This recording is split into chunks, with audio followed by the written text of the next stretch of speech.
오늘 우리에게 주신 하나님의 말씀은 요한복음 16장 25절에서 33절까지의 말씀입니다. 요한복음 16장 25절에서 33절까지의 말씀입니다.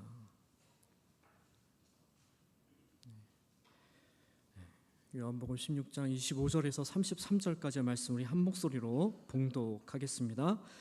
이것을 비유로 너희에게 일렀거니와 때가 이르면 다시는 비유로 너희에게 이르지 않고 아버지에 대한 것을 밝히 이르리라. 그날에 너희가 내 이름으로 구할 것이요 내가 너희를 위하여 아버지께 구하겠다 하는 말이 아니니 이는 너희가 나를 사랑하고 또 내가 하나님께로부터 온 줄 믿었으므로 아버지께서 친히 너희를 사랑하심이라. 내가 아버지에게서 나와 세상에 왔고 다시 세상을 떠나 아버지께로 가노라 하시니 제자들이 말하되 지금은 밝히 말씀하시고 아무 비유로도 하지 아니하시니 우리가 지금에야 주께서 모든 것을 아시고 또 사람의 물음을 기다리지 않는 줄 아나이다.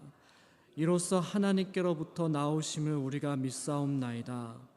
예수께서 대답하시되 이제는 너희가 믿느냐? 보라, 너희가 다 각각 제 곳으로 흩어지고 나를 혼자 둘 때가 오나니 벌써 왔도다. 그러나 내가 혼자 있는 것이 아니라 아버지께서 나와 함께 계시느니라. 이것을 너희에게 이르는 것은 너희로 내 안에서 평안을 누리게 하려 함이라. 세상에서는 너희가 환난을 당하나 담대하라. 내가 세상을 이기었노라. 아멘. 오늘 우리가 읽은 본문의 말씀은 크게 두 개의 단락으로 나뉘어 줄 수 있습니다. 첫 번째 단락은 25절부터 27절까지의 말씀으로 성령의 함께 하심을 위해서 기도해야 된다라는 주제로 말씀하고 있습니다. 두 번째 단락은 28절에서 33절까지의 말씀으로 예수님께서 하나님과 함께 있듯이 우리들도 성령과 함께 해야 하는 그 이유에 대해서 말씀하고 있습니다. 본문의 말씀은 이전 말씀과 매우 밀접하게 연결되어져 있기 때문에 이전 말씀을 살펴보면서 본문의 말씀 함께 나누고자 합니다. 예수님께서는 십자가의 죽음이 점점 다가오는 것을 아시고 제자들에게 16장 16절의 말씀으로 말씀하십니다. 조금 있으면 너희가 나를 보지 못하겠고 조금 있으면 다시 나를 보리라. 이 말씀에 대한 견해는 세 가지로 크게 나눠집니다. 학자들마다 그 견해가 좀 달라지는데 첫 번째로는 예수님께서 십자가에 죽으시기 때문에 나를 보지 못할 것이며 다시금 부활하시기 때문에 나를 볼 것이다 라는 의견입니다. 두 번째로는 예수님께서 하늘로 승천하시기 때문에 나를 보지 못할 것이며 다시금 성령으로 오시기 때문에 성령을 통해서 다시 나를 보게 될 것이다 라는 의견입니다. 세 번째로는 마찬가지로 예수님께서 승천하시기 때문에 나를 보지 못할 것이지만 마지막 재림 때 다시 나를 보게 될 것이다 라는 그 의견으로 세 가지로 크게 나눠집니다. 이 세 가지 의견 중에 본문의 가장 타당한 의견이라고 생각하는 것은 두 번째입니다. 왜냐하면 16장의 말씀은 예수님께서 승천하신 이후에 제자들이 겪을 고난에 대해서 말씀하고 있기 때문입니다. 그러므로 조금 있으면 나를 보지 못하겠다라는 말씀은 예수님의 승천하신 그 이유를 말하는 것이며 조금 있으면 다시 나를 보리라라는 말씀은 보혜사 성령을 통해서 예수 그리스도를 다시 보게 될 것이다라는 말씀으로 이해할 수 있습니다.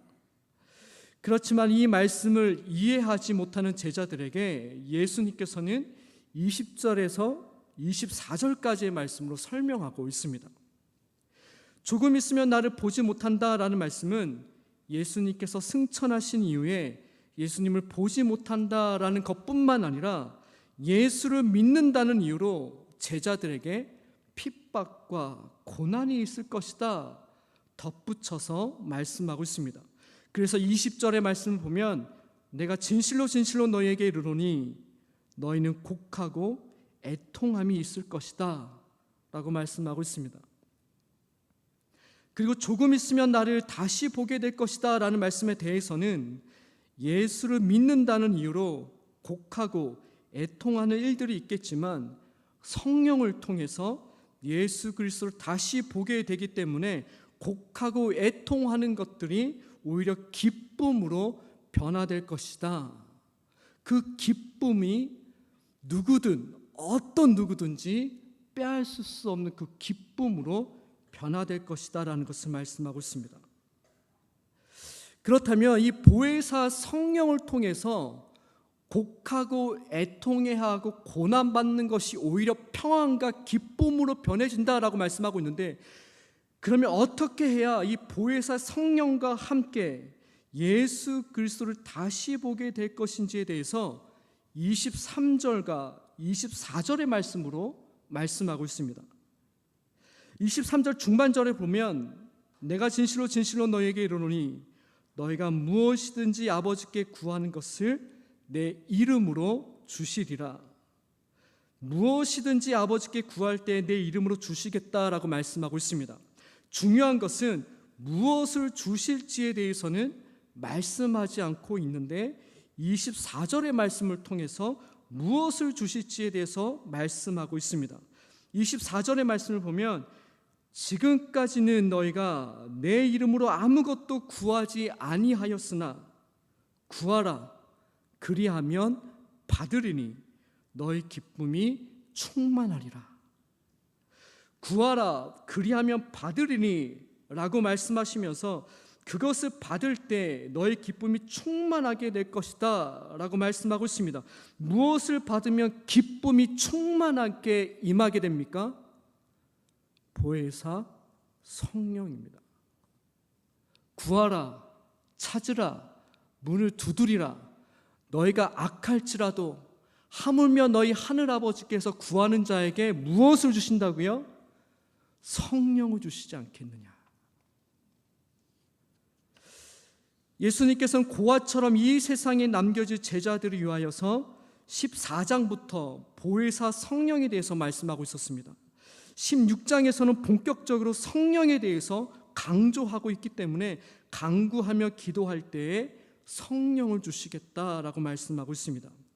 그래서 오늘 우리가 읽은 본문의 말씀이 25절부터 28절까지는 보혜사 성령을 주시겠다라고 말씀하셨기 때문에 믿음으로 구하고 기도할 때에 특별히 예수의 이름으로 기도해야 될 것을 말씀하고 있습니다. 26절의 말씀을 보면 그날에 너희가 내 이름으로 구할 것이요 라고 말씀하고 있습니다. 예수님께서 승천하시고 보혜사 성령이 주어지는 그날에는 예수의 이름으로 직접 구할 수 있다라는 말씀입니다. 그리고 이어서 어떻게 우리가 직접 기도할 수 있게 됐는지를 27절의 말씀으로 설명하십니다. 우리가 어떻게 예수님께 직접적으로 나아가서 구할 수 있게 되었는지, 이는 너희가 나를 사랑하고 또 내가 하나님께로부터 온 줄 믿었으므로 아버지께서 친히 너희를 사랑하심이라. 예수님께서 하나님께로부터 온 것을 믿는 믿음이 너희에게 있기 때문에 하나님께서 그 믿음을 보시고 우리의 기도에 응답해 주시겠다라는 말씀입니다. 지금까지의 말씀을 정리해 보자면 예수님께서 승천하신 이후에 이 세상에 남겨질 제자들이 어떠한 고난과 핍박 가운데 살게 될 것인지를 예수님을 알고 계셨습니다. 그래서 그 고난과 핍박 가운데 있는 제자들을 내버려 두지 않으시고 성령을 보내주셔서 고난과 핍박을 평안과 기쁨으로 변화시켜 주시고 걱정과 근심이 사라지게 될 것이다 라고 말씀하고 있습니다. 이러한 성령의 함께하심으로 말미암아 성령의 충만함을 받으려면 예수의 이름으로 기도해야 된다라고 말씀하고 있습니다. 두 번째 문단인 28절부터 33절까지의 말씀은 성령의 함께하심을 위하여 왜 우리가 기도해야 되는지를 그 이유에 대해서 말씀하고 있습니다. 왜 우리가 성령을 구하고 성령과 우리가 함께 해야 하는지, 그 이유가 무엇인지에 대해서 말씀하고 있는데, 시작되는 28절의 말씀을 보면 내가 아버지에게서 나와 세상에 왔고 다시 세상을 떠나 아버지께로 가노라 라고 말씀하고 있습니다. 예수님께서 아버지께로 가는 길은 십자가로 가는 고난의 길이며 죽음의 길입니다. 이에 대해서 제자들이 29절과 30절의 말씀으로 반응하고 있는데, 30절의 말씀을 보면 우리가 지금에서야 주님께서는 모든 것을 아시기 때문에 사람들에게 질문을 받으실 필요가 없으시며 하나님께로부터 오신 분이심을 믿습니다. 예수님께서 말씀하신 그 초점은 내가 곧 이제 십자가의 길로 간다라는 겁니다. 그런데 이 제자는 대답을 하기를, 네 주님은 하나님께로부터 오신 것을 우리가 믿습니다. 뭔가 예수님의 그 뉘앙스, 예수님께서 말씀하시고자 하는 그 대화가 소통되지 않고 제자들이 예수님의 말씀을 충분히 이해하지 못하고 있다는 것을 우리는 이 본문의 말씀을 통해서 우리가 알 수가 있습니다. 그래서 예수님께서 32절의 말씀으로 대답하시기를, 제자들이 믿음으로 고백한 이 믿음의 고백이 온전하지 않다라는 것을 말씀하고 있습니다. 보라, 너희가 다 각각 제 곳으로 흩어지고 나를 혼자 둘 때가 오나니 벌써 왔도다. 예수님을 홀로 남겨두고 배반하고 도망할 것을 말씀하시면서 제자들의 믿음이 온전하지 않은 고백이라는 것을 말씀하고 있습니다. 그렇지만 이어서 말씀을 보면 예수님은 이러한 제자들을 오히려 위로하여 주십니다. 그러나 내가 혼자 있는 것이 아니라 아버지께서 나와 함께 계시느니라. 나를 혼자 두고 도망갔을지라도 나에 대해서 염려하거나 걱정하거나 죄책감을 가질 필요가 없다라는 것입니다. 왜냐하면 비록 나를 버려두고 도망갔을지라도 하나님 아버지께서 나와 함께 계시기 때문이다 라고 말씀하고 있습니다. 그러므로 예수님께서 제자들에게 33절의 말씀으로 말씀하시기를, 이것을 너희에게 이르는 것은, 이것을 너희에게 굳이 말하고자 하는 것은, 너희들이 나를 홀로 남겨두고 도망갔을지라도 내가 아버지와 함께 있다라는 것을 굳이 너희에게 이르고자 하는 것은, 이어서 말씀하시기를 너희로 내 안에서 평안을 누리게 하려 함이라. 마찬가지로 너희들도 내 안에서 예수 그리스도 안에 있어야 한다라는 말씀입니다.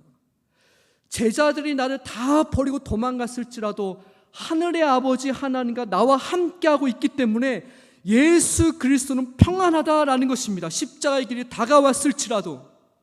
마찬가지로 굳이 내가 너희에게 죄책감을 주려고 너의 그 잘못을 이루려고 이런 말을 하는 것이 아니라, 너희들도 내가 아버지 하나님과 함께 있듯이 제자들 또한 내가 보낼 그 성령, 보혜사 성령, 그 성령 하나님과 함께 있어야 된다.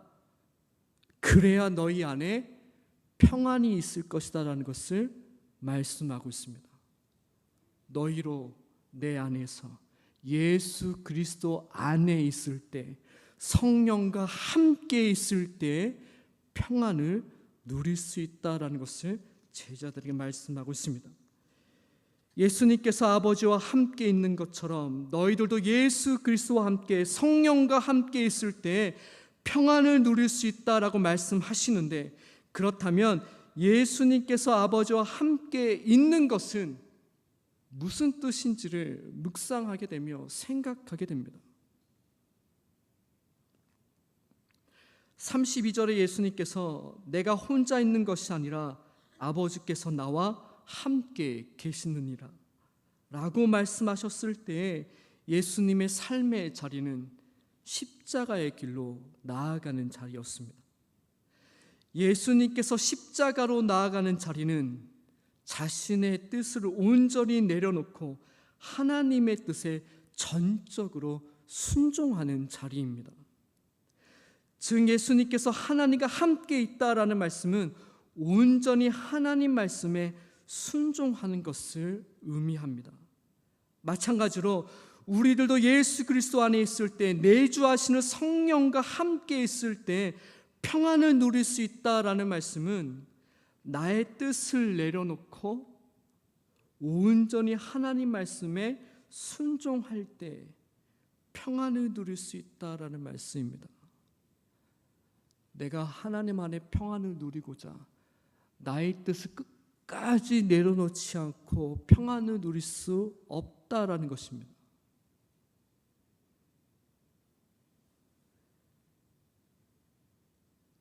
그렇지만 평안을 누린다고 하여서 세상에서 당하는 환난과 고난이 없어진다라는 말씀은 아닙니다. 성령과 함께 있을 때 평안을 누린다. 그렇다면 기도의 응답이 되어서 나를 불안하게 하고 두렵게 하는 모든 평안을 방해하는 것들이 응답이 되어져서 하나님은 그렇게 말씀하시지 않습니다. 33절에 분명히 세상에서 너희가 환난을 당하나, 세상에서 하나님 말씀대로 살아가려고 하면 환난을 당할 수밖에 없다라는 말씀입니다. 세상에서 예수의 제자로 살아갈 때 곡하는 것과 애통하는 것이 분명히 있다라는 말씀입니다. 말씀대로 순종하며 살아갈 때, 내가 원하든 원하지 않든 하나님 말씀대로 순종하며 살아갈 때 자연스럽게 자기 십자가를 질 수밖에 없다라는 것입니다. 믿음으로 살아갈 때 환난과 고난이 있습니다. 왜 없겠습니까? 그렇지만 예수님께서는 담대하라 말씀하십니다. 힘을 내어라 말씀하십니다. 용기를 내어라 말씀하십니다. 내 안에 계신 예수 그리스도께서, 나와 함께 하시는 성령님께서 세상을 이기셨기 때문입니다. 그런데 여기에서 중요한 사실은 내가 세상을 이긴 것이 아니라 내 안에 살아계신 예수 그리스도께서, 나와 함께 하시는 성령님께서 세상을 이기셨다라는 말씀입니다. 그래서 우리가 환난과 고난이 있을 때 그 문제들로부터 승리를 하려면 내 안에 살아계신 예수 그리스도의 말씀과 성령님의 음성에 얼마만큼 순종하느냐에 따라서 영적인 승패가 달려있다라는 것입니다. 이스라엘 백성들이 여리고성을 함락하려고 했을 때 아무런 말도 하지 말고 그저 여리고성을 돌라라고 말씀하셨습니다. 세상 사람들이 보기에는 무모한 일이고 어리석어 보였습니다. 그런데 승리는 하나님께 있었기 때문에 말씀에 전적으로 순종했던 것입니다. 얼마만큼 자기 자신을 버리고 내가 생각하기에는 이렇게 행하는 것이, 내가 생각하기에는 이 시점에서 이런 상황에서 나를 한 대 쳤으니까 이런 상황에서 내가 다른 쪽으로, 그런 생각들이 아니라 나의 뜻을 온전히 십자가에 못 박고 내 안에 살아계신 하나님 말씀대로 순종할 때 거기에 승리가 있다라는 것을 말씀하고 있습니다.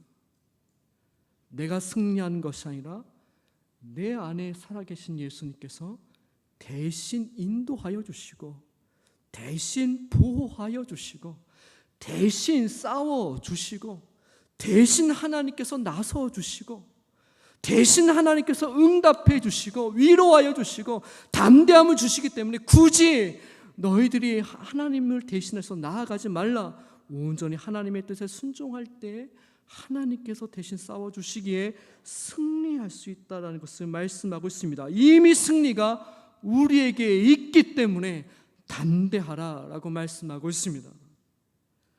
그리고 한 가지 잊지 말아야 될 사실은, 우리가 성령님과 함께 있음을 고백할 때, 성령의 충만함을 받는다라고 할 때 고통과 아픔을 전혀 느끼지 않고 저절로 이루어지는 것이 아니다라는 사실입니다. 그저 나는 순종하기만 하면 되지. 하나님이 다 알아서 해주실 것이니까. 그래서 이래도 예, 저래도 예. 그거는 순종이 아닙니다.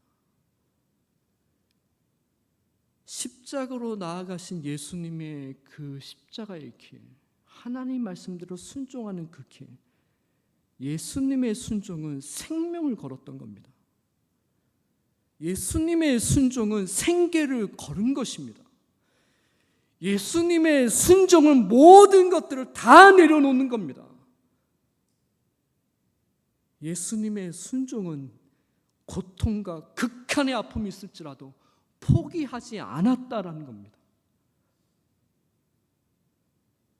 거기에 하나님께서 대신 싸워주시고 인도해 주시고 그 순종함으로 나아갈 때 하나님께서 승리와 평안과 담대함을 주신다라고 말씀하고 있습니다. 예수님께서 십자가를 지셨을 때 또한 가장 성령에 충만한 시기였습니다.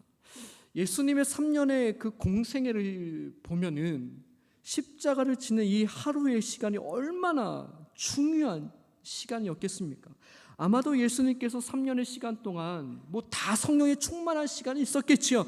근데 그 중에 굳이 따져본다면 십자가의 길로 나아가는 그 시간에 가장 성령에 충만한 시기였었는데, 그렇지만 이 시기에 예수님께서는 사람들이 느끼는 모든 고통과 아픔들을 똑같이 느끼고 경험하셨다라는 것입니다. 십자가의 길을 걸어가는 그 순간순간마다 왜 아프지 않고 왜 고통스럽지 않겠습니까? 그렇지만 예수님께서 하나님 말씀대로 순종하며 걸어가셨습니다. 이것이 성령의 충만한 상태입니다. 어려운 길이라는 것을 알면서도 그 길을 선택하며 순종하는 것이 성령님과 함께하고 있다라는 사실입니다. 하나님 말씀대로 살아가는 것 때문에 가슴 아파하고 계시는 분들이 있습니까? 잘 가고 있는 것입니다. 예수님께서 팔복에 대한 말씀을 하시면서 마무리로 말씀하시는 본문의 말씀을 보면 나로 인하여서, 예수 그리스도로 인하여서 욕하고 박해당하고 그런 많은 수모를 당할 때 오히려 너희에게 복이 있도다. 이 말씀이 팔복의 결론이었습니다. 나로 인하여서 너희가 박해를 받는다면, 하나님 말씀 지키는 것 때문에 너희가 희생하고 어려움을 당한다면 그것이 복이다라고 말씀하고 있습니다. 믿음으로 살아갈 때 인간관계에서 겪게 되는 오해와 불신과 갈등이 있을 수 있습니다. 말씀에 순종할 때 경제적으로 생계가 어려워지게 되는 부분들이 있습니다. 하나님께서 가라고 하신 길을 선택할 때 불확실한 미래로 광야로 들어설 때가 있습니다. 하나님의 자녀로 세상에 살아갈 때 세상에서 곡하고 애통하는 것과 환난이 다가옵니다. 이러한 삶의 모든 문제들에 대해서 우리가 승리할 수 있는 유일한 방법은 예수님께서 아버지 하나님과 함께하여 십자가의 죽음을 이기셨듯이 내 안에 살아계신 성령님과 함께하는 것입니다. 나의 뜻과 계획들을 다 내려놓고 주님 말씀에 온전히 순종함으로 함께하는 것입니다. 나를 싫어하고 미워하고 나도 그 사람을 만나는 것이 싫고 꺼려지고 하더라도 그 사람을 보며 서로 미워하고 비판하고 욕하고 싸우는 것이 아니라 내 안에 살아계신 예수 그리스도의 말씀에 집중해야 된다는 것입니다. 그 사람하고 싸우는 것이 아니라 나 자신이 하나님 말씀에 복종할 수 있도록, 어떻게 해서든지 주님의 말씀에 나 자신을 순종할 수 있도록 이것을 위해서 분투하며 싸워야 된다는 것을 말씀하고 있습니다. 그 사람이 싸움과 미움의 대상이 되지 말아야 됩니다. 그 일과 환경이 두려움의 대상이 되어서는 안 된다라는 말씀입니다. 오히려 나 자신이 얼마만큼 하나님 앞에서 더욱더 겸손할 수 있도록, 하나님 앞에서 내가 얼마만큼 하나님 앞에서 신실할 수 있도록 이것을 위해서 우리가 싸워야 된다라는 말씀입니다. 옆에 있는 분, 앞에 있는 분, 옆집에 있는 분, 우리가 싸울 대상이 아닙니다. 얼마만큼 나 자신이,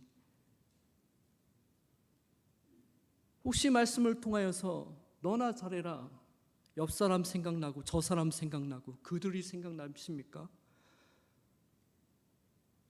하나님 메시지를 듣는 방법이 아닙니다. 하나님 나라 갈 때 이 사람 생각하고 저 사람 생각납니까? 하나님 앞에 하나님 나라 갈 때는 나의 믿음으로 하나님 앞에서 독대하는 것입니다. 그렇다면 하나님 앞에서 내가 얼마나 겸손한지, 얼마나 신실한지, 그것을 위해서 우리는 분투하고 치열함으로 나아가야 됩니다. 얼마나 내가 하나님 앞에서 말씀대로 순종하는 그 싸움을 나아가느냐에 따라서 승리함이, 담대함이 주어지기 때문입니다.